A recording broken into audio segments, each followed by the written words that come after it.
Nos maîtres de stage ont fait le choix de se différencier ou non des pratiques courantes dans leur pays, pour des raisons de travail ou de conscience, répondant à une logique propre à leur exploitation. Carmen est partie en woofing en Nouvelle-Zélande. Elle a rencontré les maraîchers de Kaifenua, un jardin bio dans la ville de Raglan. Ils produisent une grande diversité de légumes. Étienne a été accueilli au Québec, à 1 heure au sud de Montréal, chez Albert Demartin et sa fille Marie-Claude. Ils produisent du blé, du soja et du maïs sur 400 hectares, en semi-direct et technique culturale simplifiée. Le soja et le maïs sont des cultures OGM.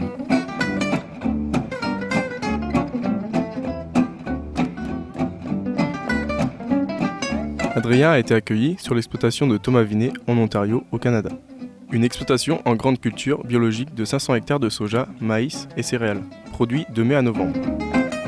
Après avoir pratiqué une agriculture raisonnée, il a commencé sa conversion bio en 2008. Depuis cette année, il est certifié agriculture biologique.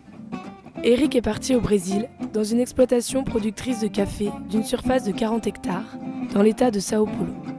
Il a découvert pendant 3 mois la production de café de Ricardo, qui valorise lui-même le café en le torréfiant à la Fazenda Palmares. La Nouvelle-Zélande est dominée par une agriculture intensive, consommatrice de produits phytosanitaires et OGM. Elle assure ainsi une place importante sur le marché mondial.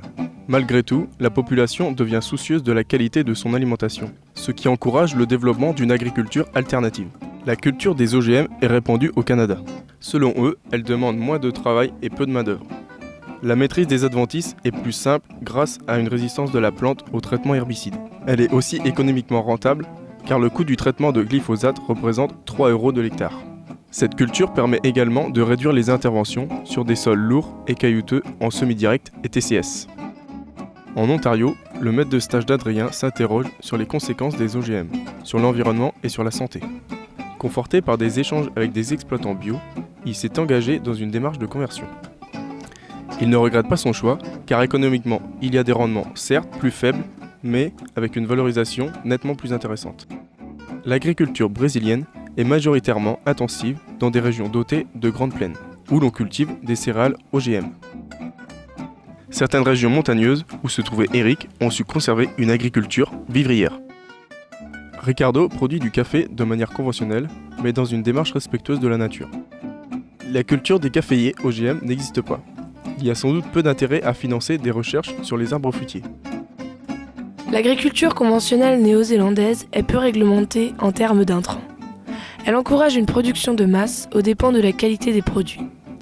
Dans un pays souffrant d'un taux d'obésité important, la population modifie ses habitudes alimentaires.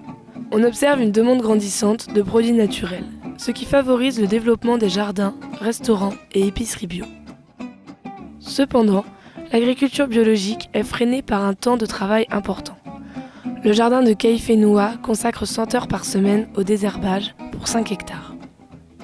Pour autant, les prix supérieurs aux conventionnels ne suffisent pas à assurer un revenu décent aux producteurs. En Nouvelle-Zélande, l'agriculture biologique ne perçoit pas de subventions. Pour subsister, le jardin de Kaifenua se voit utiliser un programme de réinsertion au travail ainsi que l'aide de woofers. L'agriculture bio, bien qu'en expansion, reste tout de même marginale avec une offre inférieure à une demande croissante. L'agriculture biologique est minoritaire au Québec et en Ontario. Cependant, depuis quelques années, un marché se développe, encourageant les exploitants à se convertir. Comparé à la France, le cahier des charges appliqué en agriculture bio est moins restrictif au Canada. Par exemple, ils peuvent utiliser du fumier issu de l'agriculture conventionnelle sans dérogation ni limite.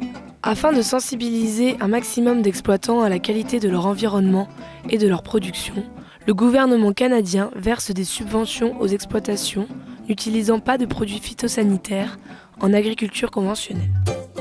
Au Brésil, l'agriculture biologique est peu répandue. Il est difficile d'obtenir la certification.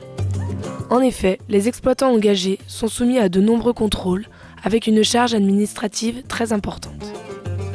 À l'avenir, Ricardo envisage produire du café biologique. En attendant, il respecte un certificat de durabilité s'appuyant sur des notions environnementales, économiques et sociales au sein de l'exploitation. Pour limiter son impact environnemental, le jardin Kaifenua a choisi de valoriser ses produits localement. Il fournit des épiceries et restaurants dans un rayon de 15 à 60 km au nord de la Nouvelle-Zélande. Dans la région du Waikato, seulement 2 jardins biologiques sont présents. Ils ont ainsi développé une clientèle fidèle de proximité. En grande culture, il est difficile de valoriser localement les produits récoltés.